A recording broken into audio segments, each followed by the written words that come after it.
Orang-orang yang beriman adalah orang-orang yang memiliki kepercayaan penuh dan tidak berputus asa pada Allah Subhanahu wa Ta'ala, serta melaksanakan ibadah untuk memperoleh ketenangan pada waktu-waktu yang utama, baik ketika berada dalam masalah atau ketika mereka melakukan kesalahan. Inilah indahnya menjadi orang beriman. Ketika melakukan kesalahan, segera bertobat dengan tulus dan berharap ampunan dari Allah. Namun sangat disayangkan momentum-momentum ini tidak dilakukan oleh sebagian orang-orang beriman. Walhasil, ketika di hari-hari akhir kehidupannya, malah muncul penyesalan. Namun beruntungnya, penyesalan yang dirasakan oleh orang beriman mendesak mereka untuk segera bertobat, untuk mencegah mereka mengulangi kealpaan. Lantas apa saja penyesalan dari orang beriman? Mengapa penyesalan orang beriman bisa terjadi? Simak ulasannya dalam tausiah subuh pagi ini. Selamat menyaksikan.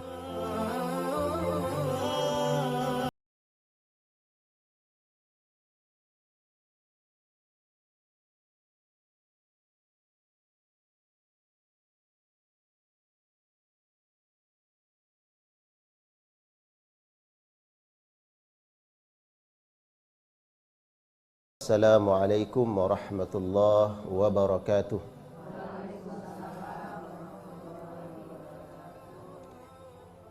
Alhamdulillah wa syukurillah. Puji syukur kepada Allah Subhanahu wa Ta'ala yang senantiasa mencurahkan berbagai macam bentuk nikmat karunia kepada kita.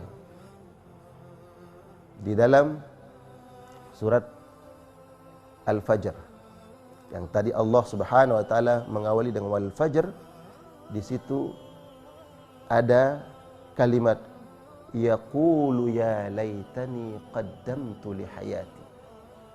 Di dalam surah Al-Fajr, yaqulu ya laitani qaddamtu li hayati. Ada orang-orang yang menyesal nanti di akhirat. Yaqul, dia mengatakan ya laitani qaddamtu li hayati. Ya Allah, seandainya, kata laita, seandainya, enggak mungkin terjadi. Itu hanya penyesalan yang tidak ada gunanya di akhirat nanti. Ya laitani qaddamtu li hayati. Duhai seandainya aku dulu melakukan sesuatu amal soleh untuk hidupku di hari ini. Yang dimaksud dengan hidupku di hari ini apa? Yaumul akhir, hari akhirat. Dan subhanallah, dijelaskan oleh para ulama termasuk dalam kitab tafsir Imam At-Tabari, menjelaskan bahwa penyesalan itu ternyata bukan penyesalan orang kafir, bukan penyesalan pendosa.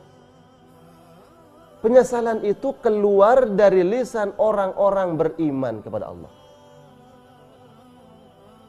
Ya laitani qaddamtu li hayati. Ya Allah, seandainya dulu aku melakukan amal-amal kebaikan untuk hidupku di hari ini. Cek di tafsir At-Tabari. Ternyata itu penyesalan orang beriman. Kenapa menyesal? Karena semua orang nanti di akhirat akan menyesal. Menyesal semuanya.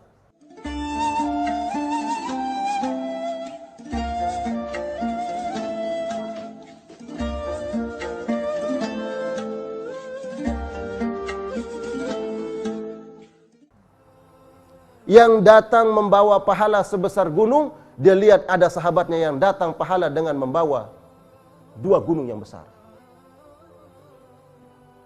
Yang datang dengan membawa pahala sebesar 2 gunung yang besar, dilihat ada sahabatnya yang datang dengan bawa pahala seluas langit dan bumi.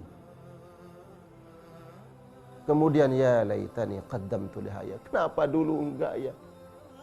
Itu penyesalannya siapa? Bukan penyesalan orang kafir. Kalau penyesalannya orang kafir Allah sebutkan di dalam surat An-Naba. Ya laitani kuntu turaba. Itu penyesalan orang kafir. Duhai seandainya hari ini Allah jadikan aku debu saja, agar dia enggak melihat azab Allah Subhanahu wa Ta'ala. Takut akan siksaan dan azab Allah Subhanahu wa Ta'ala. Tapi orang beriman pun menyesal. Yang bersedekah 100.000 menyesal. Kenapa? Diam-diam ada temannya yang bersedekah 200.000. Karena diperlihatkan nanti pahalanya. Yang bersedekah 500.000, diam-diam ada temannya dengan ikhlas bersedekah 1 juta. Menyesal ya 500.000. Dan seterusnya, dan seterusnya. Bahkan penyesalan itu ya, penyesalan orang yang melakukan amal soleh. Ya. Karena menyesali Allah, kenapa dulu nggak lebih sempurna? Kenapa dulu nggak lebih baik? Kenapa dulu nggak lebih bagus? Ada orang dikisahkan bersedekah dengan sepotong roti. Sepotong roti. Bukan satu roti, sepotong roti. Kemudian di akhirat Allah berikan, diperlihatkan pahalanya. Dia bersedekah dengan sepotong roti, diperlihatkan pahalanya oleh Allah Subhanahu wa taala. Menyesal dia. Kenapa dia menyesal? Kenapa dulu enggak semuanya saja? Begitu besar pahalanya. Padahal itu dapat kebaikan kan? Mendapatkan balasan kebaikan. Ada yang bersedekah dengan pakaian setengah baru. Bersedekah dengan pakaian setengah baru. Diperlihatkan pahalanya. Dia menyesal. Kenapa dulu saya tidak bersedekah dengan baju yang baru? Datang kepada Allah dengan diperlihatkan pahala salat qiyamul lailnya 2 rakaat. Besar pahalanya. Dia mengatakan, "Ya Allah, kenapa dulu enggak salat malamnya 8 rakaat? Kenapa enggak 18 rakaat? Kenapa enggak 32 rakaat? Kenapa enggak 36 rakaat?" Boleh 36? Boleh.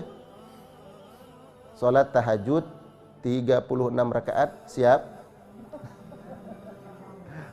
Siap? 2 rakaat. Mampu 2 rakaat tambah lagi 2 jadi 4.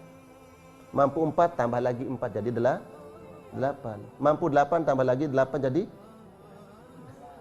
terus. Jadi ada nanti mereka-mereka yang menyesal di akhirat. Walaupun itu penyesalannya orang-orang beriman. Jangan sampai penyesalannya, teriakannya, rintihannya seperti yang Allah sebutkan di dalam surat An-Naba. Ya laitani kuntu turaba. Ya Allah, seandainya jadi debu saja. Kalau ini penyesalan, ratapan, kesedihan orang-orang kafir yang ketika Allah perlihatkan azabnya, seandainya bisa jadi debu. Kenapa? Karena takut akan azab Allah Subhanahu wa taala. Nah, ini yang bisa kita lakukan ya di pertengahan malam kita. Kita salat qiyamul lail, salat malam. Masya Allah.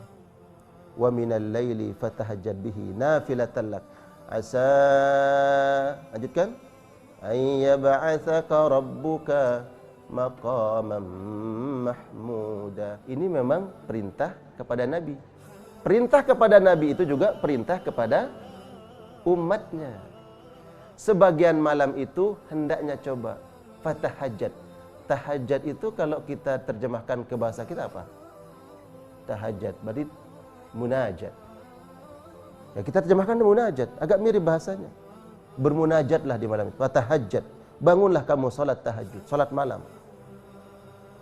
Sebagai nafilatan lak, sebagai amal ibadah yang sunnah, tambahan bagimu.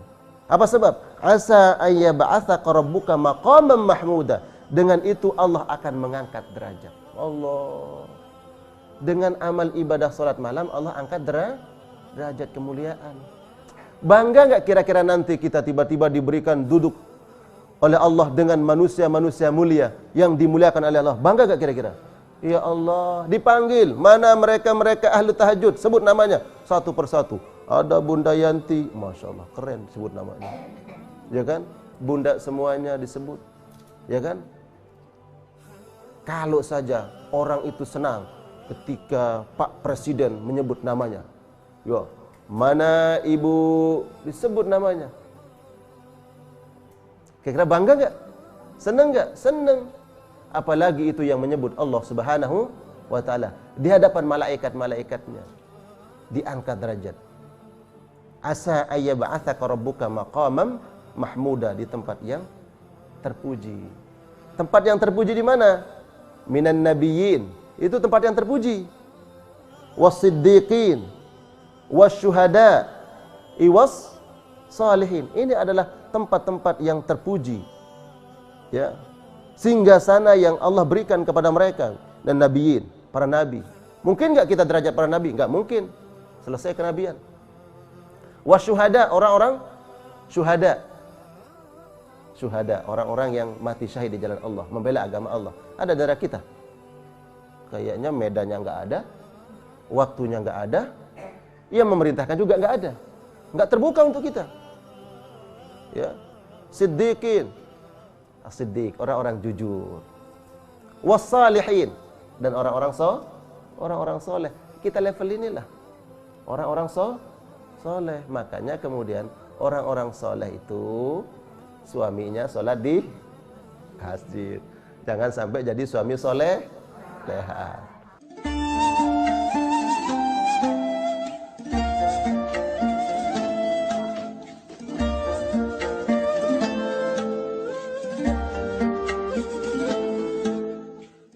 Tapi yang saya aneh ya, ini kan kalau disebut orang-orang yang kelak diberikan nikmat oleh Allah itu inan nabiyyin wasiddiqin wasyuhada wassalihin. Level paling rendahnya itu adalah orang soleh. Tapi jarang kita minta level yang kedua atau ketiga. Pernah umpamanya nih, bunda datang ke teman yang baru melahirkan. Kemudian, Masya Allah, anaknya laki ya, semoga jadi anak soleh. Pernah dengar, semoga jadi anak syuhada? Pernah? Enggak pernah ya, jarang ya. Iya, syuhada. Padahal syuhada itu kan tingkatnya lebih tinggi kan. Nabiyyin, wasiddiqin. Pernah, semoga jadi siddiqin. Enggak ya? Enggak pernah kita dengar. Wasyuhada, orang syuhada. Wassalihin, orang-orang soleh. Karena memang yang kita bisa capai secara umum kita ini adalah level yang terakhir. Tapi itu subhanallah, maqamah mahmudah, tempat yang dimuliakan oleh Allah. Orang-orang soleh. Siapa mereka orang soleh itu? Allah sebutkan. Orang-orang soleh itu adalah ya'muruna bil ma'ruf. Mereka mengajak kepada kebaikan. Wa yanhauna 'anil munkar, dan mencegah orang lain berbuat yang buruk. Wa yusari'una fil khairat. Sangat responsif terhadap kebaikan. Itu. Jadi kalau ada kebaikan itu enggak banyak nunda-nunda. Kebaikan, oke. Ini perintah Allah, oke. Ini perintah Nabi, jalankan. Ini perintah Nabi Rasulnya. Ayo sama-sama. Kita saling gotong royong. Kita sama-sama untuk melakukan kebaikan. Wa yusari'una fil khairat wa ulaika minas salihin. Inilah orang-orang yang saleh. Nah, mudah-mudahan jemaah sekalian yang Allah muliakan, apabila Allah berikan waktu, gunakan sebaik-baiknya. Karena waktu yang sudah berlalu tidak akan mungkin balik lagi. Kita berada di waktu pagi, laksanakan kebaikan. Jangan tunda sampai sore hari, karena nggak ada jaminan. Kita berada di sore hari, lakukan kebaikan. Jangan tunda sampai pagi hari, karena tidak ada jaminan kita bisa sampai di pagi hari. Allahu a'lam bishawab.